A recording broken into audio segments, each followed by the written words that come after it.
તારીખ 17 એપ્રિલના રોજ અમદાવાદ ક્રાઇમ બ્રાન્ચ દ્વારા જે પ્રકારે ઘણા સમયથી સતત યુવાધનને બરબાદ કરતા જે નશાલાયક પદાર્થો છે એને પકડવા અને એ પ્રવૃત્તિમાં સંડોવાયેલ જે વ્યક્તિઓ છે, જે ગુનેગારો છે, એમને પકડવા માટેની કામગીરી સતત ચાલી રહેલી છે.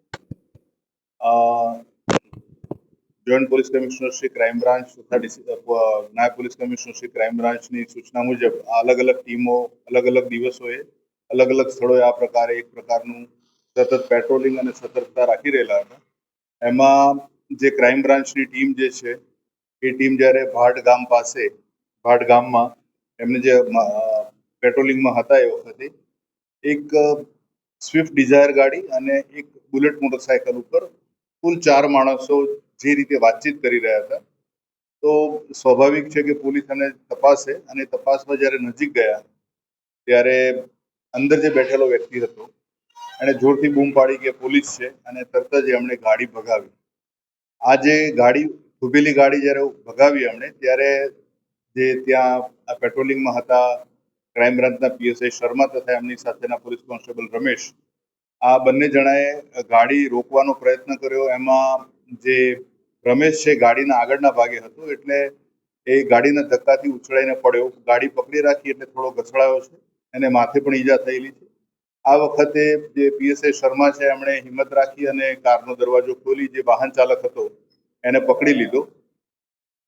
એ પકડીને જ્યારે એને બહાર કાઢતા હતા અચાનક જ એણે ગાડીમાં રાખેલો એનો જે ખુરકી આકારનો જે છરો હતો એ લઈને એણે પીએસઆઈ શ્રી શર્મા ઉપર હુમલો કર્યો. એમણે સ્વ બચાવમાં હાથ આગળ કર્યા હતા. એમના હાથમાં ગંભીર ઈજાઓ થયેલી છે. સાથળના ભાગે પણ ઈજા થયેલી છે. એ જ રીતે રમેશને પણ હાથના ભાગે અને માથાના ભાગે ઈજાઓ થયેલી છે.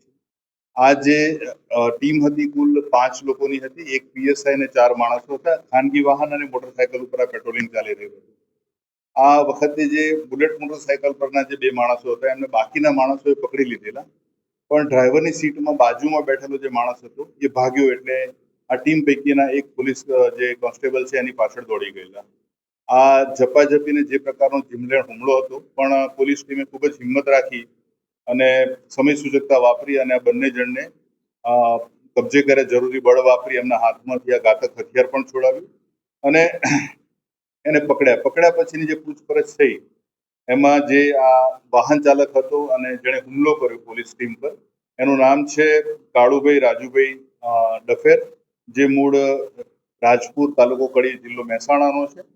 અને બાકીના જે 2 પકડાયેલા છે એમાં એક નીરવ અરુણભાઈ ચૌધરી જે માંડવી સુરતનો છે અને નિકુલજી અબુજી ઠાકોર જે સરગાસણ ગાંધીનગર ખાતે કાચા છાપરામાં રહે છે.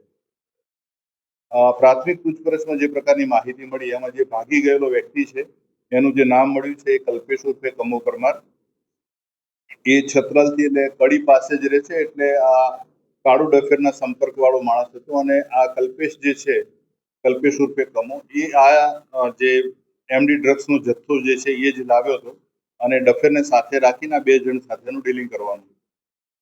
આ જે કુલ જથ્થો એમની પાસેથી મળી આવ્યો છે એમના પર્સનલ પોઝિશનમાંથી એ કુલ 197.48 ગ્રામ છે, જેની કિંમત 5,92,000 થાય છે અને બાકીનો જે મુદ્દામાલ છે કુલ મળીને 8,90,640 નો મુદ્દામાલ કબજે કરવામાં આવેલો છે.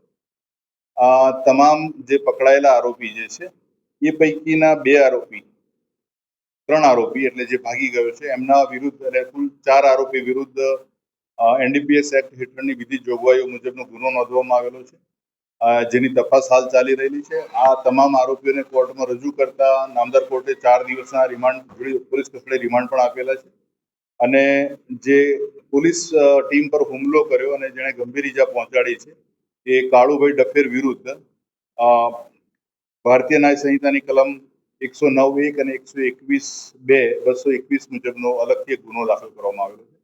આ બંને ગુનાની સઘન તપાસ હાથ ધરવામાં આવેલી છે અને આગળ આ જથ્થો ક્યાંથી લાવવામાં આવેલો છે, અહીંયા જે પ્રકારે જે ડીલ કરવા આવ્યા છે એમાં એક જે માંડવી સુરતનો વ્યક્તિ છે અને બીજો સરગાસણ ગાંધીનગરનો છે. તો આગળની જે પણ તપાસ અત્યારે હાથ ધરવામાં આવી રહેલી છે એ પ્રકારે આના મૂળ સુધી પહોંચવામાં આવશે.